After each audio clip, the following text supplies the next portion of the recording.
Hi, I'm Denise at Foursquare Microfarm, and today I want to talk about historical knitting, and this is the lace project. Now, I've always had an interest in lace making.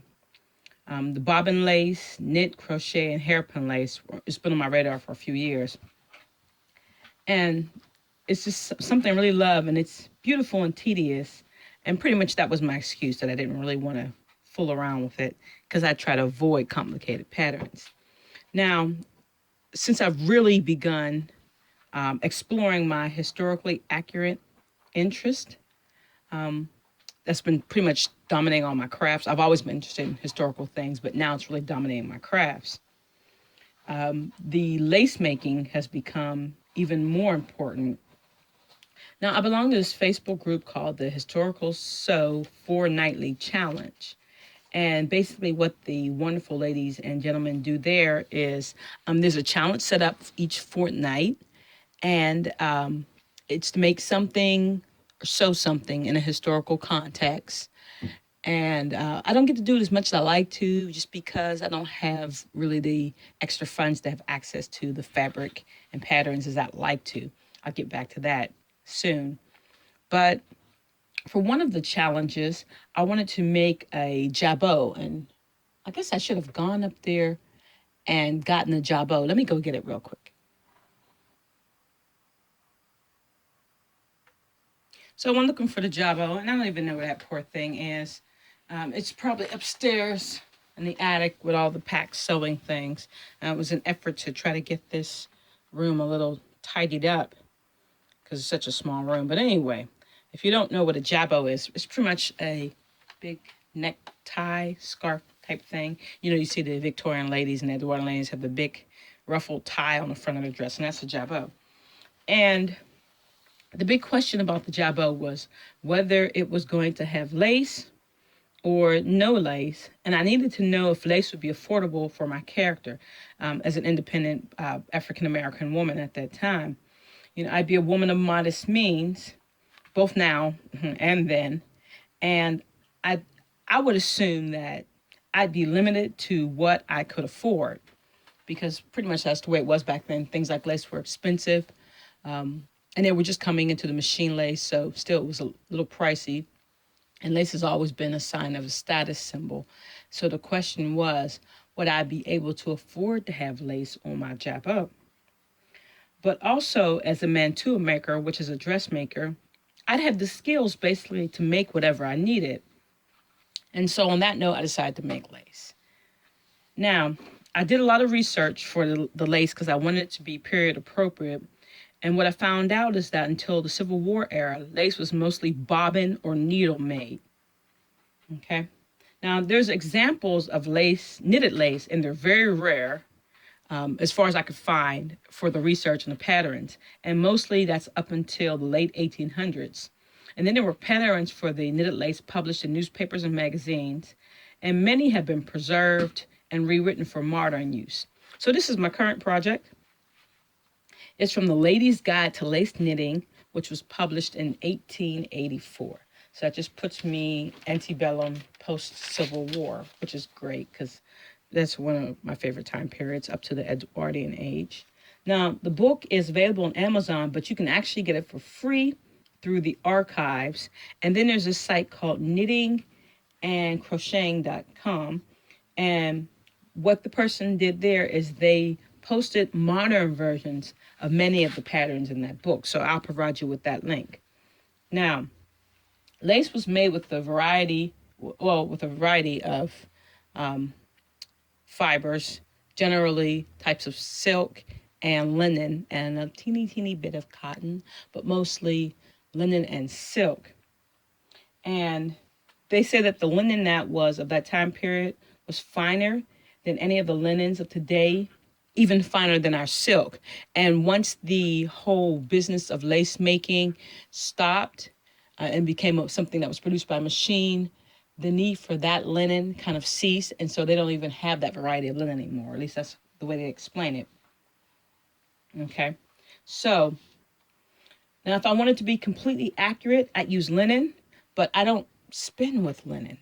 And generally, I don't work with it either. At least I haven't so far. So I used what I had on hand. Now, the fibers I've used, this one right here is a commercial cotton. And as you know, I don't like to spin cotton. I have tried. And so all my cotton is going to be commercial. This one right here. Okay, this one right here is a commercial cashmere.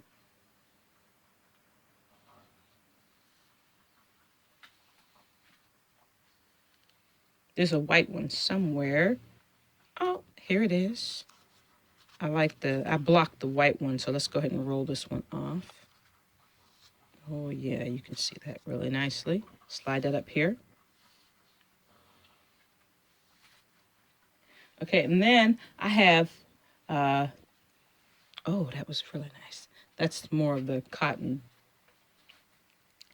And I also used, this is a heavier cotton, like maybe an 8-2.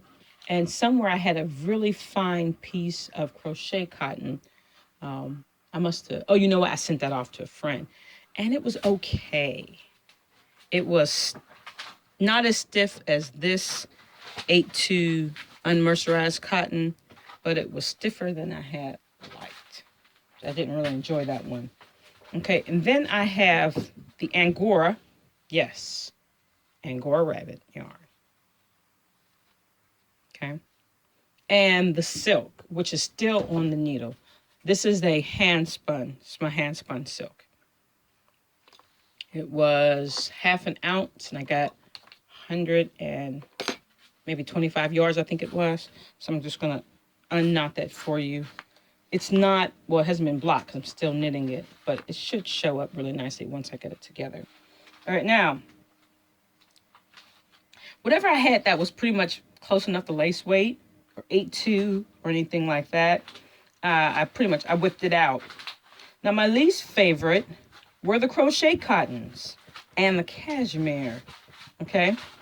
Here's what I found. This is kind of, you're not going to really be able to see that really well.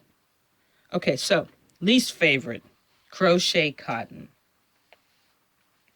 The crochet cotton was too stiff at first, in my opinion. It was too heavy, not delicate enough. But as you can see, it has wonderful stitch definition. And after I'd washed it and blocked it, I liked it more than I thought that I did. Okay? And Jill is back there tearing up pieces of paper. All right, now, that's the crochet cotton, the heavy unmercerized cotton. And the mercerized cotton was much better. But still, I just felt too stiff. Okay, next was the cashmere. I didn't like the cashmere because it was too light. I kind of felt like Goldilocks. Too stiff, too light. So I had to find something that was just right. Even blocking, it just doesn't seem to hold like a lace to do. Excuse me. Now, the one I liked the most, which surprised me, of course, was the Angora rabbit. And you know I'm an Angora rabbit fanatic. So, of course, I like the Angora rabbit. But the reason why I liked it is because the Angora is just a little heavier than the cashmere is. Okay, it's just a little heavier. And there is Angora that has a micron count that is very close to cashmere, or at cashmere micron count. And that would be the English. But this is a French Angora, so it's a slightly heavier yarn. And the stitch definition, you would expect that the halo would overcome the stitch definition in the pattern. But you can see there's loads of halo on this Angora. But you can also see that there's plenty enough stitch definition inside this Angora, and you can see the pattern quite clearly. And I actually think that halo adds to it. I blocked this with a steam iron. I ironed it. I ironed Angora, people, and this is what it looks like. Okay, so with a steam iron, I ironed it, and mean, that actually brought out the halo. So that's going to be a really nice piece of lace there. When I did this pattern, I think, oh, what was it? I think it takes up 2 yards of fiber, maybe 1.5 yards for every pattern repeat. Something like that. It was either 1.5 yards or 2 yards or whatever for every pattern repeat.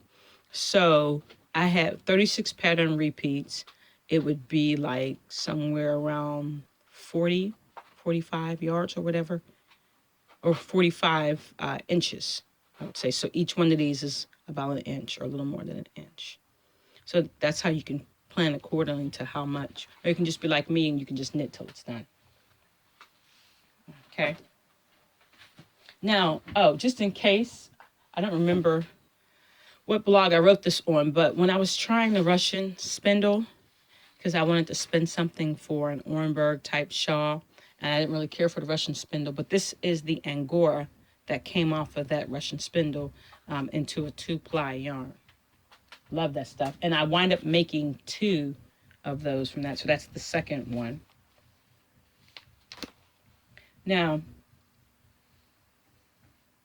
this is the silk, of course, and you can see, I mean, it's silk. So that's a no-brainer right there. This particular silk yarn is heavier than that Angora, but it's still wonderful. It's silk. And I hadn't intended on using it for this purpose when I spun it, or I would have spun it a lot thinner than this. But still, I really like this, and it's going to block nicely and turn into a really nice and delicate piece of lace. Even at the thickness that's, thicker than the Angora, silk is just going to be delicate. It is. It's just going to be delicate. So there we go. Now, this is only one of many patterns, lace patterns, that's in that book. And so I've only done the one, and I just did it in multiples for samples. So go on over there. I'll provide the link. And if you're interested in knitting historical lace, give it a try. It was a lot easier for me because I just did not want to take up bobbin lace, because like I need another hobby, like I need a hole in my head. And so I figured I already knit. I might as well see if I can, do some historical knitting. All right, so there it is.